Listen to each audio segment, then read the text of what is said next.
Did you hear how they described me in there? Like homeless, jobless, mumbling. Speak up, dear. I can't hear you. I missed that last part.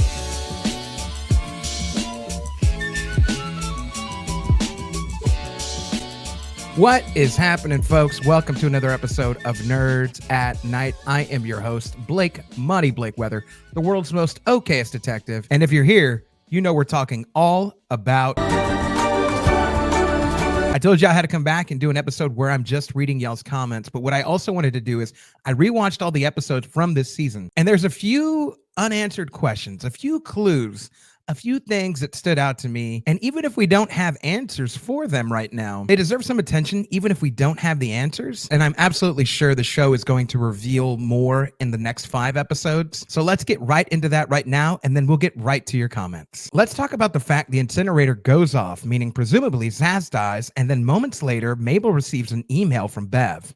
Coincidence, or was this orchestrated? Also, what's up with the blood on the stove? Will that pay off, and will the payoff have to do with the rare blood type Saz and Charles both have? Let's also talk about how Loretta leaves town right after Saz is killed. That's suspicious, right? Let's also talk about how Bev emails the next day after Saz's supposed murder, but only Charles and Mabel got emails? And then following this, a text comes in from Saz's phone right after the email? Is someone listening in on Charles, or is the person who has the phone in cahoots with Bev Mellon who sent the emails right before this? Let's next focus on a new clue that I noticed very recently. And this is the fact that Zach Galifianakis seemingly has 2 phones. See, if we notice in episode 1, he has one that has a silver case. And then if we notice in episode 3, he seemingly has a phone in a black case. Did he switch cases or did he switch phones? And was the phone that he had in the first episode Saz's phone? Could Zach Galifianakis be involved in Saz's murder? Let's now move to some hot internet theory. See, online currently, there is this theory about the number 4. You see, the number 4 seems to come up an awful lot in this season, and the online theory points to the number 4 being important to this case. Let's point out a few moments where the number 4 pops up. We see Charles writing the number 4 to Bev when asking for a certain amount of money from the studio.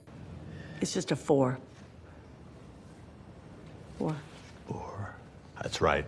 4. We see there are 4 people in the West Tower staring back at our podcast crew. The number 4 is also in the code to the Dudenoff room. Currently, we have 3 clue boards. Will we soon have a 4th? And does this mean there are 4 mysteries to this case or 4 killers? Next, let's talk about what was the sound in Saz's place. Saz, you there? Who was in Saz's place when the crew got there? Likely it was someone from the West Coast. Could it be Bev, who we saw also sneaking around Saz's park? Was it the brother sisters? Was it Marshall? Was it Loretta? Was it, dare I say, Scott Bakula? Someone was definitely there, but who was it? My next question is, was the pig in the apartment when the shot was fired? And could he point to the killer? Here's why I ask. You see, in the Poirot story, The Dumb Witness, the title of the book refers to a dog who witnessed the crime. And while the dog can't speak, he does do something that leads Poirot to cracking the case. Could this be the same for Hammy Faye? And could she be the key to solving this whole thing? These next unanswered questions, I'm just gonna fly through. Where was Rudy during the shooting? Who is in the photo that was scratched out? Saz follows Loretta on Insta, but why? And was Saz possibly investigating Loretta? The concussion bar is said to be open to the public since 1964, but the bar says open since 1977. Does this have any significance to our case? Will Howard finally get animal jobs off the ground? Bev Mellon seems to be eyeballing new ideas for podcasts from Mabel, so will Mabel refer Howard's podcast to Bev? Who put the flyer underneath the door for Howard? And finally, who did Bev really go see when she left the production office? We see her coming back saying she was looking for Mabel, but was she really? My question is, what was she really doing? So yeah, those were just some of my thoughts because I recently watched all 5 episodes. I actually watched them yesterday. Today we're recording on Friday. So I had to take some time because I wanted to go through all the episodes and again, find any like loose ends that hadn't been tied up yet that possibly will in the next 5 episodes. But again, if we're hyper focused on like episode by episode, week by week, there's going to be some things that we're going to forget and going to miss. So I know that I probably maybe forgot some things, but those were big questions, big clues, I think, that will all have one way or another point to some sort of mystery we don't know or point to who killed Saz or is Saz dead, if that's what you're believing as well, because none of that is for sure. None of that we know. I might have gone through it a little quick and a little discombobulated, but that's actually how I felt. If you felt discombobulated as I'm reading all the clues, that's exactly how I felt in the last 24 hours. Like I'm just thinking about this and I'm like, oh my goodness, like there are so many things that like we've just sort of just, hey, we go to the next episode. We're not going to talk about that again. that we need to talk about that are hyper important, especially that Zach Galifianakis one. I remember when I broke down episode 1 and I was like, we see, Charles looking at his phone, right? He's trying to see like if Sad's going to text him again. In that episode, we only see 3 people checking their phone besides him. We see Zach Galifianakis, we see Bev Mellon, and we see Scott Bakula. Now, I went to go look. I went in on these episodes. Bev Mellon seems to have the same phone, right? It's an iPhone because she shows the crew like the voicemail. It looks just like an iPhone voicemail that I have an iPhone. And then when you see her looking at like whatever for the kitchen, I'll freeze frame it right here. It looks like an iPhone, right? The screen looks like an iPhone. The speaker it just looks like an iPhone. It looks like the same phone. But Zach's phone is interesting because it kind of looks like an iPhone, right? The outside of the silver. I'm going to try to pause it right here. And the second phone he has could maybe be an iPhone, but maybe it's not. I don't know. It really struck me because I'm like, the show does everything intentional. And if it's intentionally showing us Zach having his phone in front of Oliver both times, right? As he's walking with them, as he's on the couch with, if the show does an important thing in showing us that, it's there for a reason. And I have heard nobody talk about this, right? So like, you guys are the first nerdtectives over here, like out here in the streets that know knowledge. If you guys are on Reddit, you guys are commenting on other videos, spread the word. Zach's got 2 different phones, or did he just switch cases? And like, who does that? Do y'all do that? Y'all just be switching cases? I've had the same case for like 3 years. If my case is not broken, why do I need to change it? Right? So I don't know. It's just a big thing. Zach may be in on it. And I know Sherry's out there in the comments. Again, I love you, Sherry. I always be picking on Sherry. Sherry is awesome. She always comments, and I got nothing but love for Sherry. But I know she's like anti-celebrity can be involved, but maybe he is. I'm just saying. Explain this to me. That's all I'm saying. But anyways, those are all my discombobulated thoughts. Yes, I said discombobulated because that's how I feel. I know it's discombobulated. Somebody out there, you need to learn how to talk. Listen, I know how to say words right, but that's the way I feel. I feel all discombobulated. Like, I'm just like, bro, like there are so many loose ends that we still have to tie up. We have 5 episodes. How are they going to do it? Right? How are they going to do it? And then they leave us on a cliffhanger. Somebody might be shot. Man, maybe more than one person shot. It only was one gunshot, but I don't know. Gunshots be doing funny things. Y'all saw the JFK tapes. Y'all know gunshots be doing funny things. With all that said, I'm rambling currently, but I did do the thing I said I was going to do. And I pulled so many comments. There's so many comments that I pulled.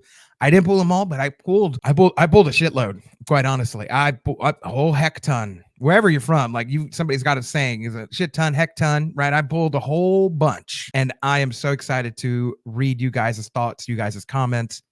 So without further ado, let me go ahead and read them. Let's get right into it, and let's see what kind of crazy theories that you guys got, or like new tidbits of information that I never knew. So I'm wasting time. Let's get right to your comments right meow. Our first comment comes in from Larry Wade 166. Yeah, there's no way a stand-up just starting out can do a full hour. That's years of work.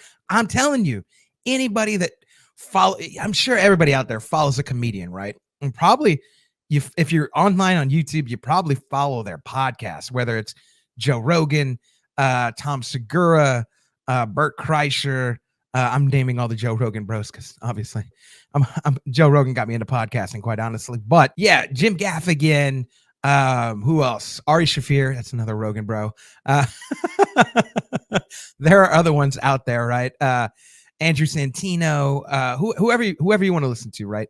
Andrew Schultz, whoever you want to listen to.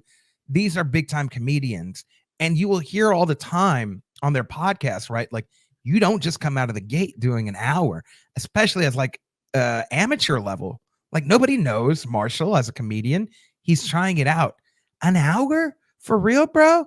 No, I thought you were suspect before. Again, so suspect. That is such a suspect answer, bro. And like, I get it. If you don't really know, you won't really know. But like, for the people that know and pay attention and know, or even just like, again, I don't feel like I know the industry, but like, I know at least that much information. Like, you can't just be coming out the gate like that. So Yeah, I don't trust that answer. Marshall is very suspect to me right now. Our next comment comes in from Yenny Rodriguez Valdez /Y4Y. Why would we see Saz's death if it's fake? There's no point in pretending if nobody's watching, and nobody's going to see your body. If she is faking it, she can just leave the traces and not do a performance of her death for no one. This is a big thing for me, right? This is a big thing for me. Because if it's just performative for us, the audience, to view Saz dying, that's a cheap trick. It's a real cheap trick from the show, right? Think about it. Think like, who just does a performative murder like that if they're not dead? I get it. We could bring up Scream 1. I'm not going to give away, stuff. But you guys know what I'm talking about in Scream 1, right? Like, we see on-screen death. All of a sudden, guy comes back. Oh my God, right? Like, it's crazy. But that wasn't for our benefit. If you remember in Scream 1, the person who got shanked, right? It was in front of another character so that way they could believe that that person died. Same thing with Evil Under the Sun, right? In Evil Under the Sun, if you guys have seen that movie, read the book, you guys know, right? Like, there's a death that happens and then it's confirmed by somebody, and I'm not going to give it away, but like, we find out like there was some shrubbery right there, right? Like there's a little a little shuffleboard action right there. So that hopefully that doesn't give away anything if you haven't seen it. You can still watch it. Great movie if you're into murder mysteries. I also did a breakdown for that on the channel. Maybe that's why I'm bringing it up. I love that movie. But yeah, that was also it was not performative. It didn't happen behind the scenes. It was a showmanship. It was in front of another character in the book, in the movie, right? Unless there was another character in Charles's apartment at the time that Saz got shot so that she could prove she was shot or that somebody was watching, this doesn't make sense, right? Saz has to be dead. I'm sorry, Saz has to be dead at that point, unless the show does the cheap trick thing where like, we're only showing this for the audience, which is like, yeah, cool. I'm going to be disappointed in the show if it does that, right? So either somebody was around to see Saz die, right? That's why she had to get shot. Or if she's alive, it's a cheap trick. It's a real cheap trick. That's all I'm saying. Good point, Yenny. Next comment comes in from SDL1 is happy. Marshall is a teenage girl pretending to be a 20-something dude and got all her information from the screenplay from Saz. Saz was giving Bev a heads up about who her screenwriter really was. Bev still doesn't know the truth, but Glenn Stubbins actually recognizes her when he says, "When did you grow the beard last?" He wasn't mistaking her for Mabel. Actually, here's how we're going to do this. I'll start from the end and work my way back. Because I said, right, like, that was sus. And I know somebody in the comments was like, I understand, like, I'm not Irish, but like, I get it. Lad is for boys, lass is for girls. I get it, right? I am also 14% Irish according to 23andMe or whatever. What is it? My ancestry. They do whoever they want to be. I took my DNA test. I'm definitely part Irish, which makes me sad. There's another comment coming up telling me about soda bread. I have no idea what soda bread is. My grandpa's from New York. He moved to Texas. I live in Austin, like, right? Like, I don't know if he knows anything about the old ways. He's first generation. His dad was from like Ireland. So like, I don't know what he knows.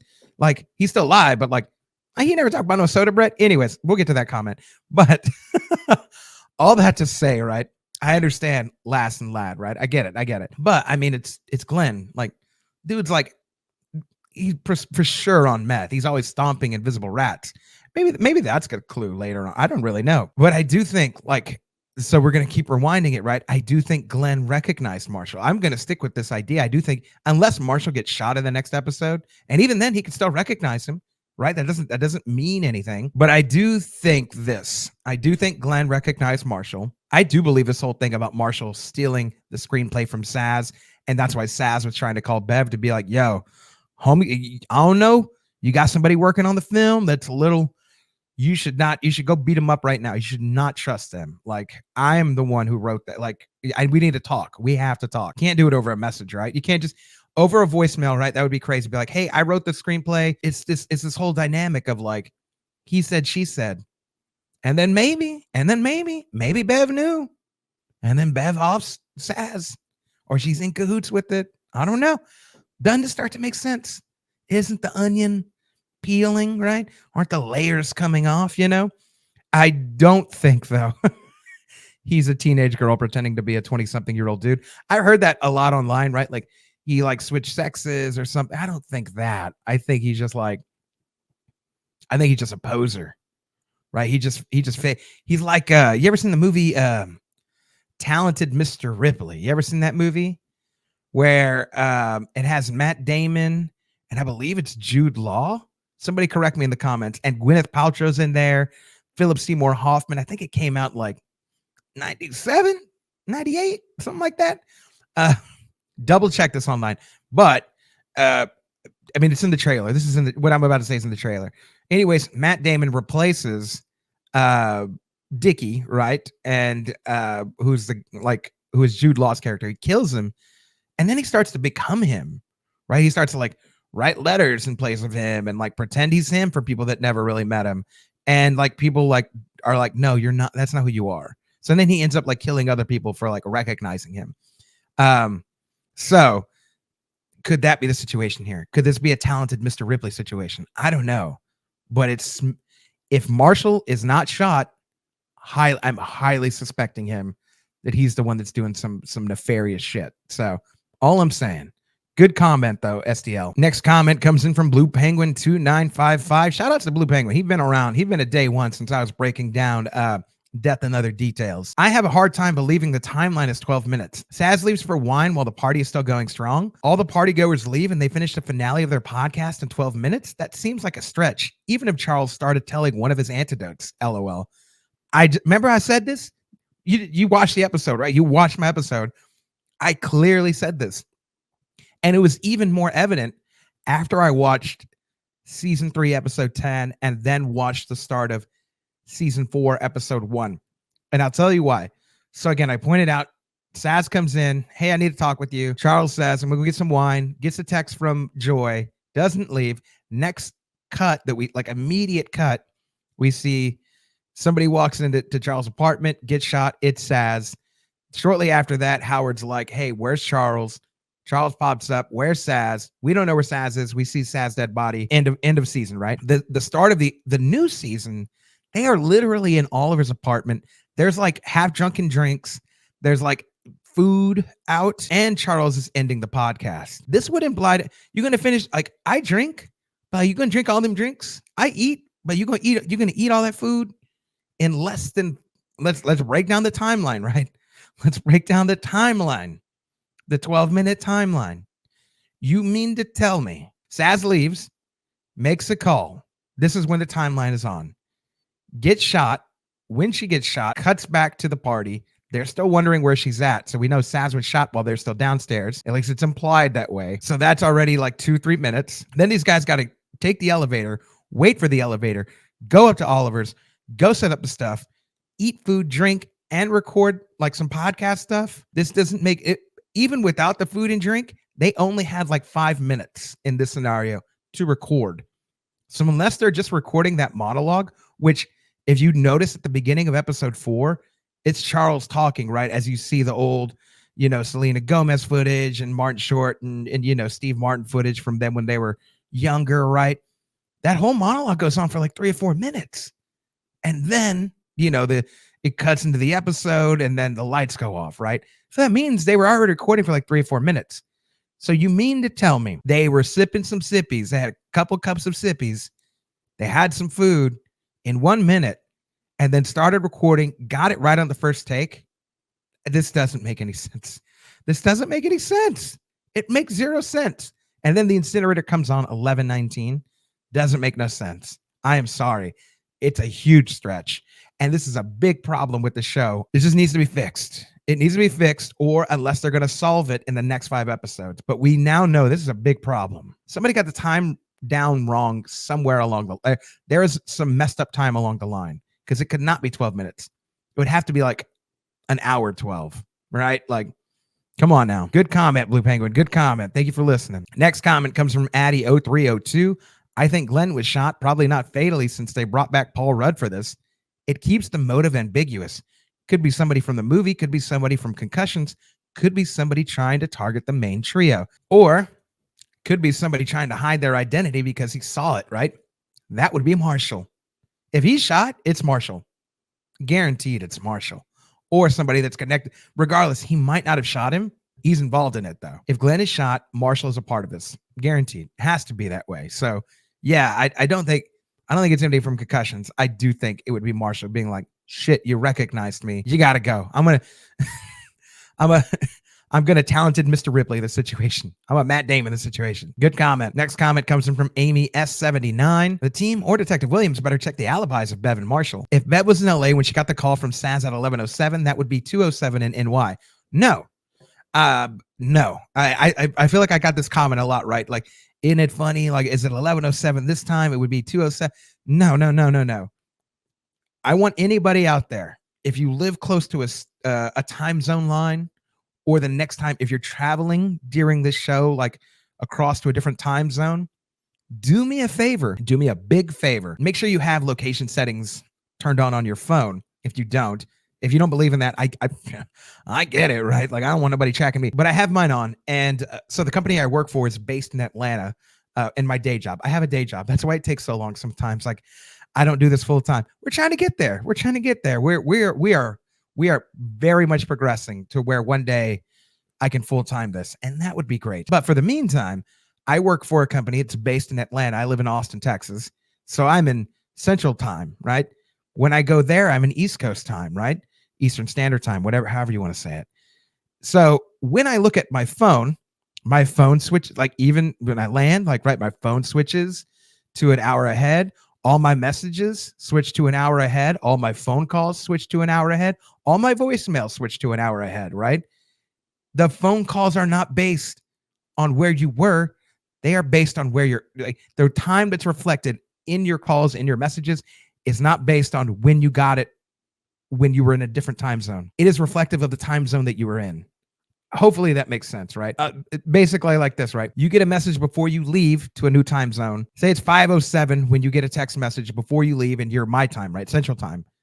When you get to the East Coast time, right? When you cross that invisible line and get to East Coast time, that message will now say that it came in at 6:07. It will change. The whole phone will change. It will not tell you things that happened in a different time zone. So no, like this whole thing about wouldn't it be a West Coast? No. It's a phone thing. It's a phone thing when you switch time zones. So this means, though, Saz called at 11:07 because that's the time that's showing in East Coast time, because Bev Mellon's phone is in East Coast time right now because she's in the East Coast, which means she got the call at 8:07. You wouldn't see that, but if she brought her phone back to California, that time would now say 8:07. Am I making sense? I feel like I said a lot of time zone stuff. Anyways, phone changes time zone when you switch time zone. That's all it is. Messages, phone calls, they all change. If you don't believe me, go ahead and do it. But I went as recent as June to Atlanta, and I remember, like, I noticed a difference. So that's all it is. Hopefully I don't sound too much like a little shithead as I'm explaining that, but I'm like, it's pretty obvious. Like, switch time zones. It's phone things. I don't know. It's phone magic. You guys know. But yeah, anyways, nothing really suspicious about that. But we do need to further investigate Bev and Marshall's alibis for sure. And I don't think Detective Williams can do anything because she's off the case. I don't think she's going to be really involved. She's not going to be anything besides, if you guys ever watched, what was that? If you guys ever watched Where in the World is Carmen Sandiego? And Lynn Thigpen's character, right? She was the chief. She would just feed you information. She's not really involved in the case, but she would just feed you information. That is what Detective Williams' character is. She's just feeding us information, which is delightful. Every scene she's in, she steals it. So, long answer. Yes, they need to be involved. The time zone switch in your phone when you switch time zones. Next comment comes in from Larry Wade 166. With the emphasis of trios, I'm thinking there's 3 killers. I am way okay with this theory. I wasn't at first.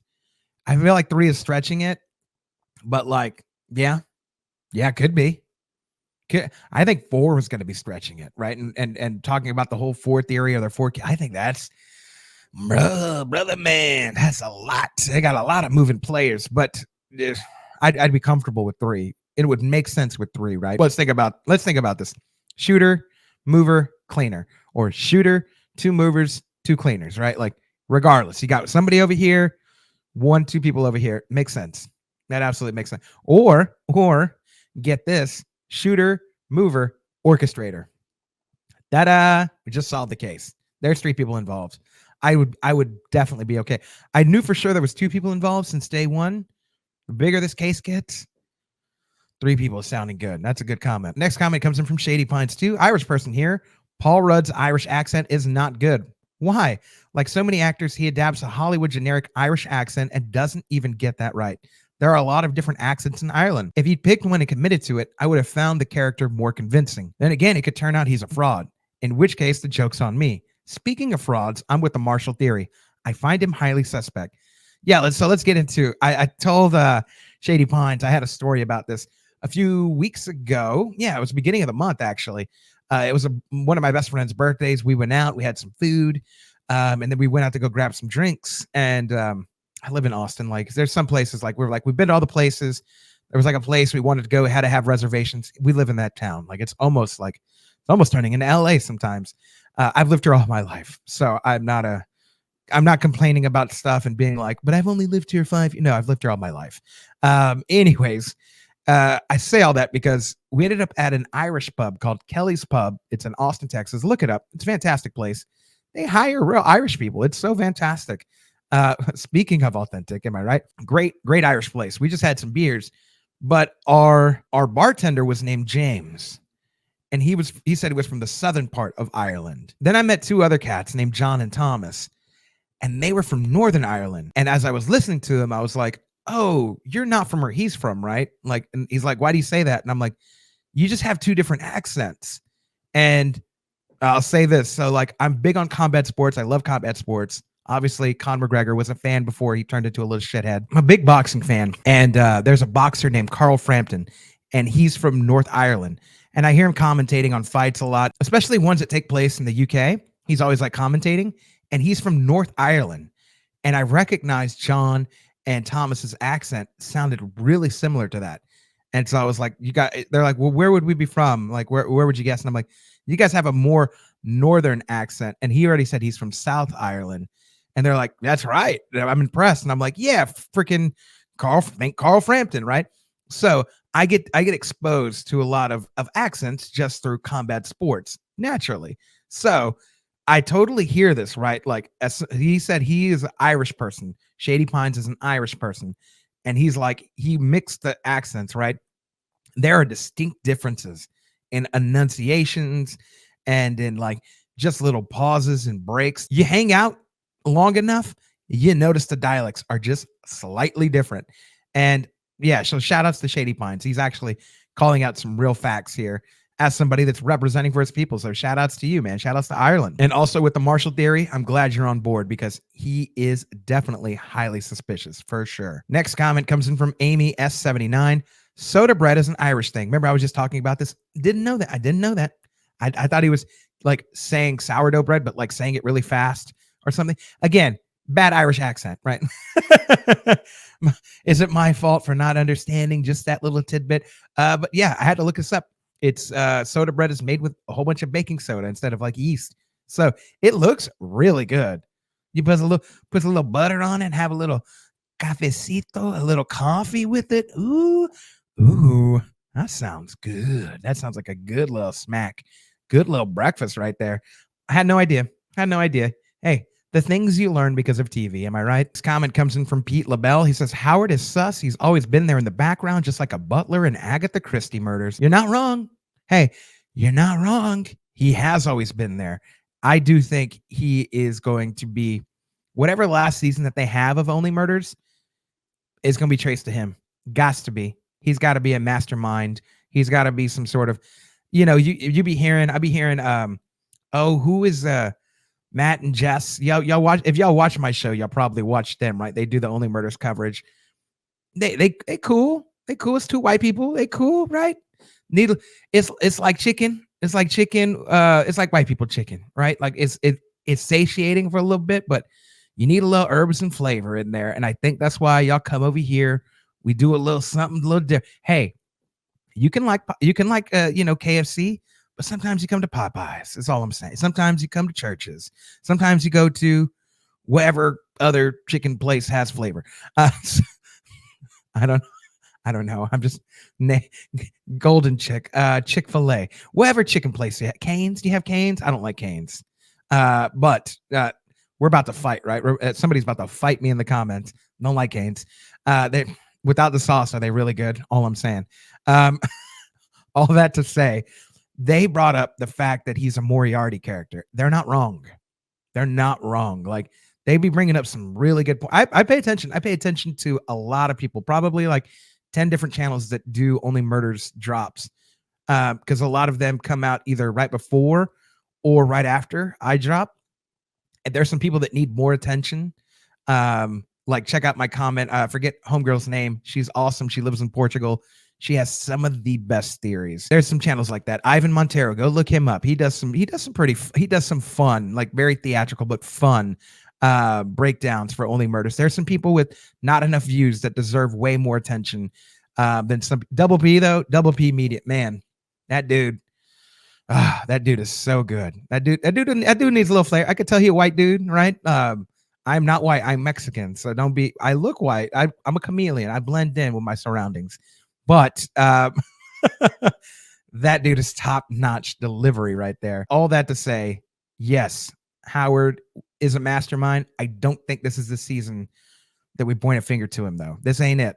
I think he gets animal jobs off the ground, and he builds a little bit more clout that we have even less of a reason to suspect him. But I think he masterminds some stuff in whatever last season of Only Murders that there is, or he's somehow involved. Mark my words. We'll come back to this in a few years, and you'll be like, damn, yep. Old Money Blake was right. The next comment comes in from Blue Penguin 2955. The shoe on the foot may not match the one on the sticky pad, but how do the shoe gaps compare to the one on the windowsill? Since the movie is already in production before the trio even hear about it, the brother sisters could have already been scoping out on-site camera angles, hence the shoe print. They may have nothing to do with the shooting at all. There was more to the comment, but I just didn't click read more. You guys can go check it out because the part I wanted to focus on was the footprint on the windowsill. That footprint matches exactly the one that's on the sticky pad. So sticky pad matches the one on the windowsill. It does not match Tawny Brothers' shoe. If you haven't seen my video, if like this is the first video you're watching or you missed my last one, I put an actual measurement, right? I didn't change how long the measurement was. I put it compared to the footprint that we see on the tacky mat versus the shoe that Tawny Brothers had. The gap from the middle of her shoe to the end of her sole, it is so much bigger than, go ahead and pause it too, or go back to watch my video after this. The one on the tacky print, the one on the window seal, it's like this big. It's like very little. Then her shoe is like, there's like a big gap. Not the same shoe. Not the same shoe. Could it have been them? Could they have been going over to Dudenoff? They could have. But like, she wasn't wearing the shoes that she was wearing. I guarantee that. She was wearing a different pair of shoes. Or that wasn't the case. So, good point. Is a good question. Probably a lot of y'all had. But I looked at the footprint from the window seal because they had a picture of it, and then the tacky mat one, same. Those two are identical, but it is not the one that Tawny Brothers is wearing. But good question, Blue Penguin. Our next comment comes in from Victoria J. Loveland 3144. If you're moving Eva and Eugene up, shouldn't Zach move up as well? No, because if you notice, Zach is behind. Like right when I'll play the scene right now, but when Charles and Mabel go into the photo shoot, right, looking for Tawny, she's missing. If you notice behind them, we have a number of characters over there. We have Oliver, we have Howard, we have Zach, we have Glenn, and then we can see to the side Trina brothers, right? They're all accounted for. I can't move Zach if he's accounted for in that moment, right? Because somebody would be like, oh, he pulled out a gun. Zach would pull out a gun. Zach's just standing there. Right. I still think he's suspicious for different reasons. Obviously, the phone thing, it's a big thing, but I can't move him up. Maybe after the next episode, given that I found this Zach phone theory after I released my last episode, between this, that's the reason I'd move him up, but it's not because it's not for the same reason that I moved up Eva and Eugene. I moved them up because we don't know where the hell they are. Right? Anybody that's missing, you are a suspect big time. Or you're a victim. You're either a victim or a suspect. So that's why I didn't move him up. Very good question, though. Next comment comes in from Sherry7054. Why are they doing a photo op right now? Usually at a premiere of a movie, it's that the movie is complete and ready to show. The famous people do their photo op and leave the scene. This is why the famous stars weren't there when the gun went off. Could be an explanation of why Eva and Eugene were not there, but also Eugene looked like he was getting ready to do some makeup to do a photo op with Charles. So I think that explains that. I don't know where the hell Eva is. Everybody was hanging out though. So I think this is a very unique photo op in that the stars were still there because, again, we just pointed out Zach was still there taking pictures with Oliver. They were, they were trying to do penis to penis or whatever. That's ridiculous. Front to front. That's ridiculous. I laughed. I did laugh. It's funny. But yeah, this seems a little weird, but I think they're just very hyped that the movie's even happening and want to build, they want to build some, posts and social media around it. So that would be the only reason I could think of why they're doing it now. Good question, though. Our next question comes in from Elisa James 2973. I might be overthinking it, but what if Saz didn't write the message in blood? What if her killer did? Would not be surprised. I don't think you're overthinking that, Elisa James 2973. I don't think you're thinking that at all. I think you're right in the right mind thinking that. It's not over or under. It's like right. You're just thinking that. It's perfect. It's a perfect thought. Because how Sway, like how you can have enough strength to just do a little, like if I'm here right now, I don't think I could properly, maybe if I'm dying, properly spell out tap. I could feel out, maybe could I get that precise? I don't know. I'd need to do like a test, but yeah, it just seems like the killer wrote it. And I'm gonna just throw something out there. Who else would have known tap in? Had to be somebody on set. Had to be somebody that knew both Saz and Charles, probably knew their dynamic. I'll throw out a name right now. It's going to be crazy because we've not talked about her. And she's not been brought up. Well, she's been brought up once. It was in the first episode. Joy. Joy would have known their secret word, right? She did the makeup for like 30 years. Joy would have known their word. Joy would have known for sure. I'm not saying she's involved, but I'm just saying, like, of everybody that we know, she's the only one probably that would have known that word and could have like wrote it. But why? But why are you writing it? You're writing it just to like taunt Charles? Why? Like now it gets to the bigger question. Why? And also, was there something else written there? Because if you notice tap in and then there's like this like big old smudge right next to it. Was there something else written that was covered up? I'm going to put the picture right here. Let's take a look. It looks a little covered up right after the N. I don't know. It just looks a little too staged. So yeah, no, great thought. Next question comes in from Scooter9813. I think there's more than 2 killers. Yep. Has to be. Even if the show never told us this, it has to be 2, 3, 4. Could be somebody wrote, who was it? Shout out if it was you. I forget who it was. Somebody wrote Murder on the Orient Express. Absolutely. That's not giving anything away if you haven't seen it, but like Murder on the Orient Express, like could be more than one. That's all I'll say. I don't want to give it away. If you watch the movie or read the book, like so good.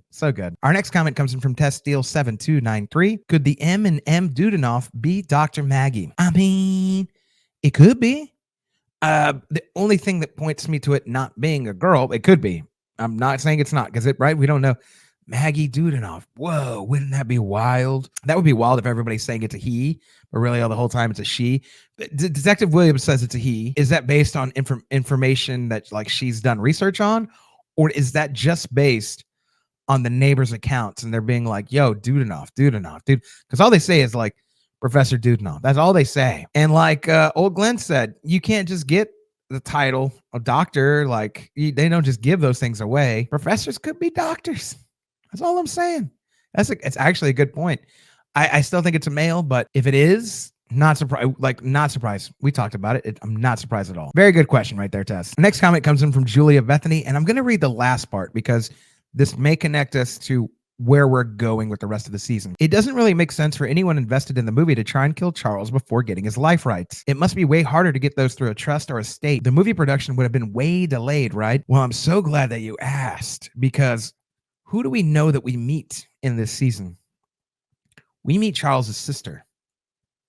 If Charles's sister is in the show, right? She's supposed to could be a comedic relief character or just like everybody's a suspect. Like Randy and Scream says, everybody's a suspect. She could be a suspect. And if you're in cahoots, right, with being like, okay, kill Charles, give me all the money, done.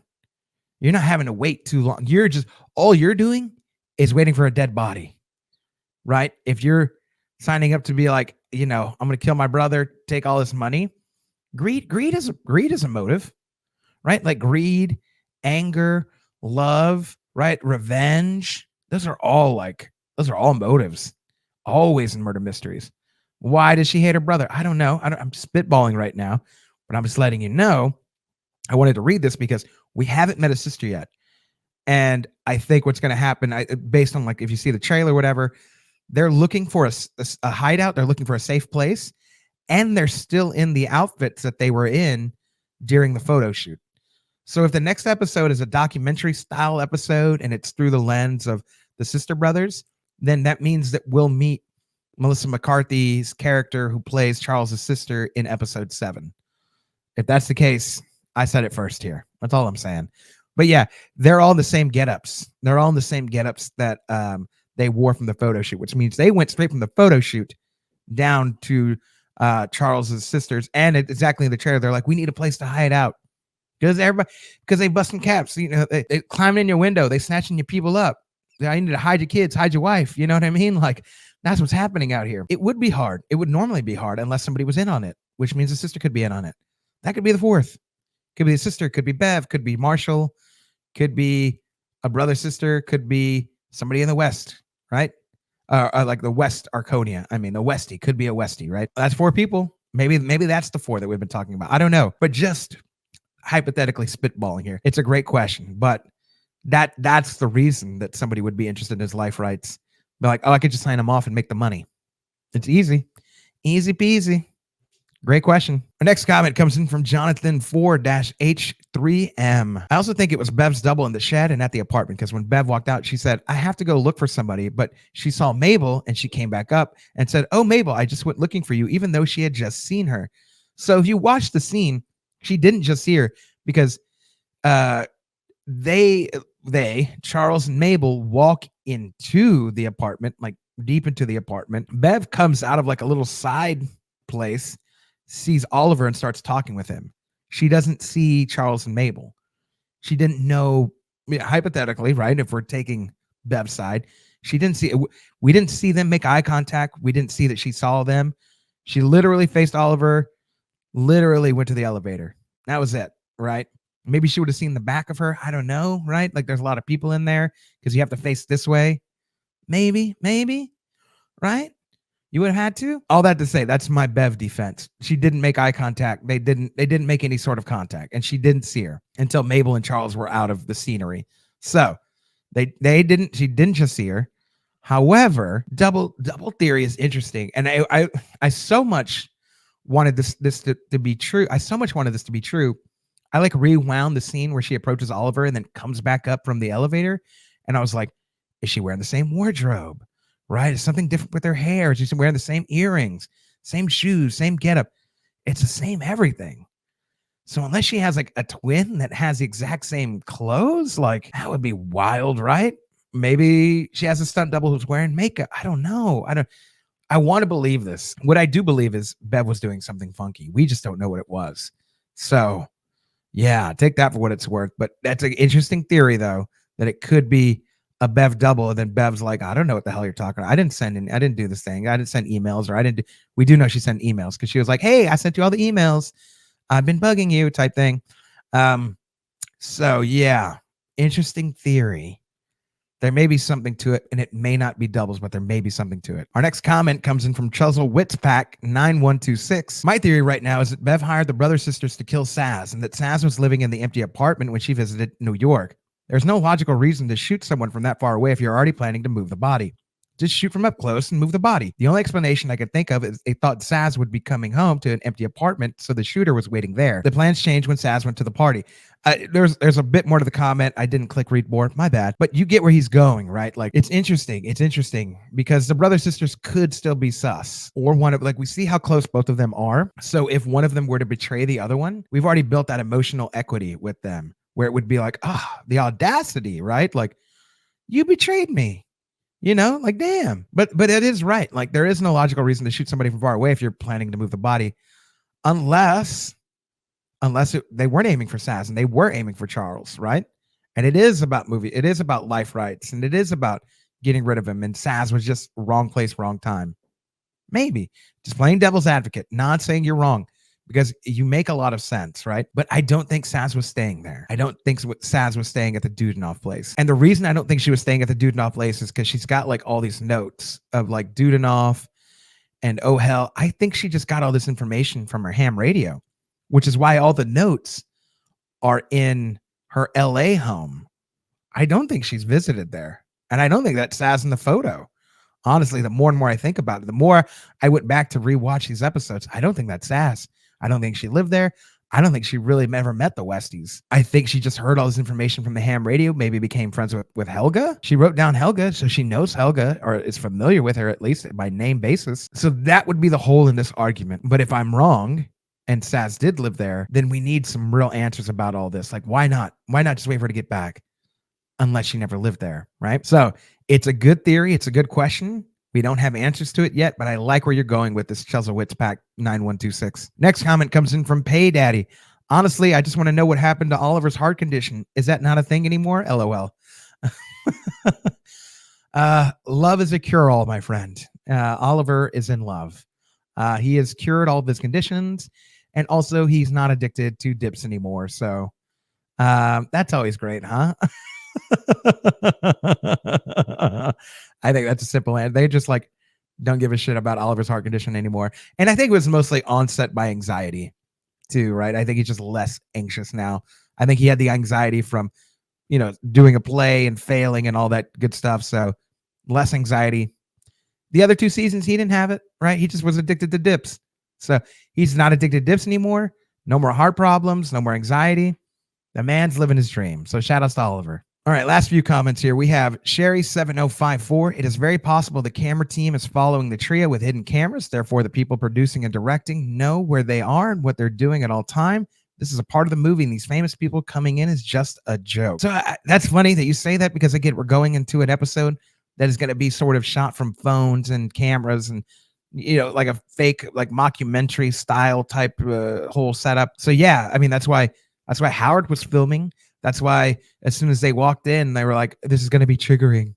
Shoot. And then like you see the camera angle. I think that's a foreshadowing of what we're going to see in the next episode. We're going to see somebody was shooting from far away so that we get a different vantage point, like the movie Vantage Point. You ever seen that movie?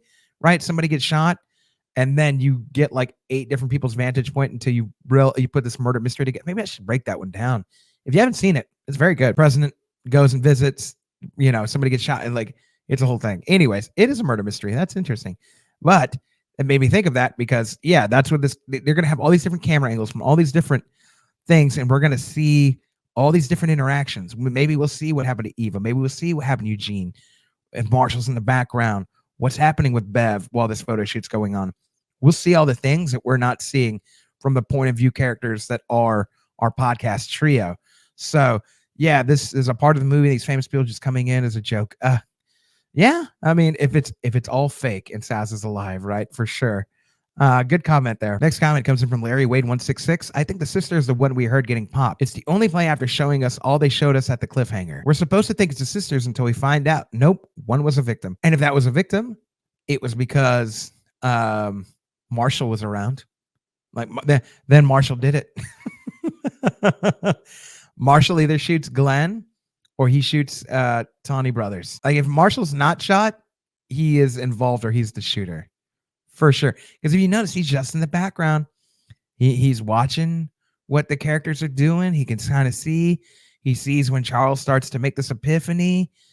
Whether he gets it or not, like, he's around, dude.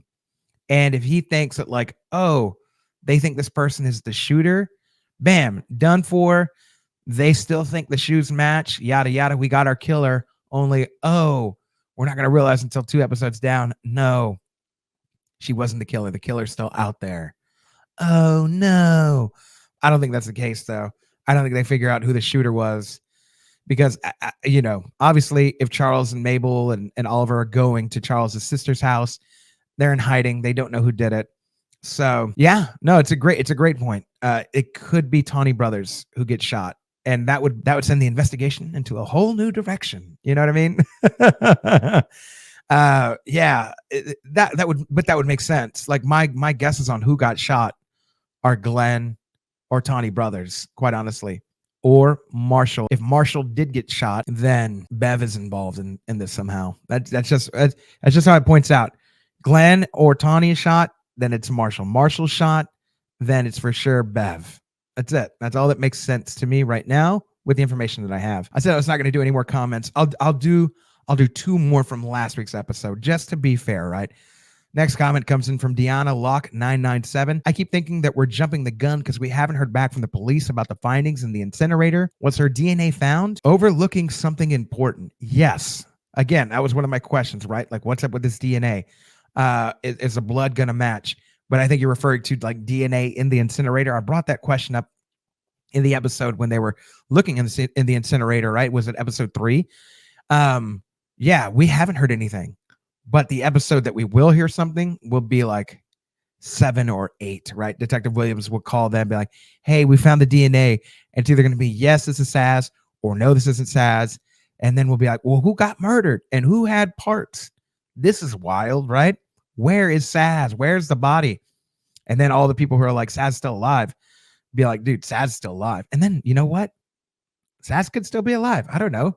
Maybe she wasn't dead.Maybe they just moved her and they put another body in there. Oh, that would be crazy. I'm just thinking of things out loud. But yeah, I don't think we're overlooking it. I just want to make sure that we're not forgetting it, right? There's the DNA that would be in the incinerator. I don't know how they would tell, right?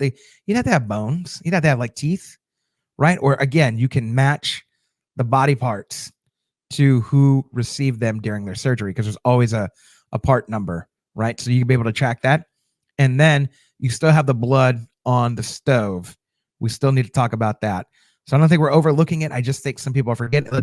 Let's not forget that. Let's keep that at the forefront of our minds as we move forward. Yeah. And our final comment comes in from Hanyel CN about the card game. What if Saz invented Hell No for the people in Brazos, and someone who was in Brazos is Dudenoff, Helga, the other person in the picture who taught the Westies how to play the game? So that person is the missing link between Saz and the Westies. Okay. So I think the game is Oh Hell. I get what you mean. And you're saying that someone who is in Brazos is Dudenoff or Helga. Maybe they're one and the same. That's a great theory. Whoa. That would be okay. I just thought about something. This is not it, but like this is a wild theory. Dudenoff is involved. Dudenoff helped orchestrate this. If Dudenoff was a crew member, would have known that Charles and Saz say tap out to one another, right? That person is the missing link between Saz and the Westies. Holy shit. Maybe they maybe the game they played, a card game they played was Oh Hell. But if they did, maybe, Charles would be like, oh, they play Oh Hell? We used to play that on Brazos, right? That's my only hole in the argument. Still could be a thing, right? Maybe the person learned Oh Hell on the set of Brazos, went to go connect it, taught it to the Westies. The Westies play it, sort of a throwback. The Dudenoff is the connection between Saz and the Westies, and it's completely a different person. Or is Helga? That would be crazy, though. I think they would. Man, if Helga is Dudenoff, did they kick her out after she shot Saz? Ooh, that would be deep. And then why would you shoot Saz or shoot somebody? Right? Because they heard it. What did they do? They didn't go to the apartment and be like, hey, get out of. They're literally one room away. The person ran away that fast down the stairs, away from the Westies. I don't know, man. The more I think about y'all's comments, it makes me think about crazy theories. So, oh my goodness, this has been so much fun, and I have rambled and talked for so long, and I want to thank you for hanging out with me and taking time to write y'all's comments. And again, I commented on y'all's comments, but just to, I'm glad that y'all can hang out with me so I can elaborate my answers, because I kind of have to. I don't say I have to give short answers, because sometimes we'll have like a good little 4 or 5 piece, long thread going sometimes. I love to reply to y'all, but I think this format is so much better because I can sort of articulate everything without having to compact it, right? I don't have to compact my answer. I can go off on tangents, which obviously I love doing. But yeah, thank y'all for hanging out with me for this whole time to hear everybody's comments. Everybody whose comments got read, thank y'all so much. Everybody who's commented, thank y'all so much. If I've read your comment in the past, even if I haven't, I'll probably get to it. I try to find some people that I haven't gotten to. Then I try to find like, hey, I know, you cool, right? You got to bring the homie in. You got to bring a homie or two in, but then you got to spread the wealth, right? We got to have other people getting their voice heard. That's what this is all about. So thank y'all again. I said thank y'all like 18 times, but so much. Like, you don't understand how much I appreciate y'all hanging out with me, just rambling about a show that we love. Like, I feel like we're homies. That's why I comment and, we be laughing in the comments and stuff. It's so much fun. So appreciate the time. Hopefully I will have this out not too long after Friday as I'm recording this. It shouldn't take too long. No, it shouldn't take too long to edit. Depends if I want to get fancy and do fancy stuff. I don't know. We'll see. If that's the case, it'll be out Sunday. But if not, no, I think this will be out. I'll try to have it out by Saturday, but likely you'll see this Sunday. So if that's the case, don't fret. But just thank y'all so much coming to hang out, spending some time. Be sure to tune in every week. I will try to get my episode out by Wednesday afternoon. That seems to be like an ideal timeline. Wednesday afternoon seems to be like a good enough time for me to get my script done, record it by Tuesday evening, get my editing done, and get it out. So look out for that. Then look out for the next episode of Only Murders in the Building, dropping Monday evening / Tuesday morning, depending on the time zone you live. Remember, time zones change on your phone. I just want you to know that. Somebody out there is like, shut up. We get it, Blake. Appreciate y'all hanging out. Thank y'all so much. Follow the channel if you're not. If you're just stumbled upon us, feel free to follow, like, shoot your own comment. Hey, shoot your shot, kid. You miss 100% of the shots you never make, right? Or you never take. That's a Wayne Gretzky thing. I hope it was. I don't know. I remember him saying it, or at least it was in a meme. So who knows? But yeah, follow us on social media, Instagram and X. It's all at Nerds at Night. You can follow me, Money Blake Weather, Facebook, Instagram, Twitter, Snapchat. Yeah, this has been a fun time, y'all. Hopefully I could do something like this at the end of the season. Just read a whole bunch of comments again so we can sort of have another episode of hanging out. Because I'll be honest, like, we part ways and then it's like, when's the next show you're going to do? And I'm like, when's the next fun murder mystery there's going to be? Right? I break down a certain genre, so it's a bit tough. So I want to hang out with y'all for as long as possible. So yeah, let's aim to do another one of these after the end of the season. So yeah, appreciate the time. Thank y'all so much.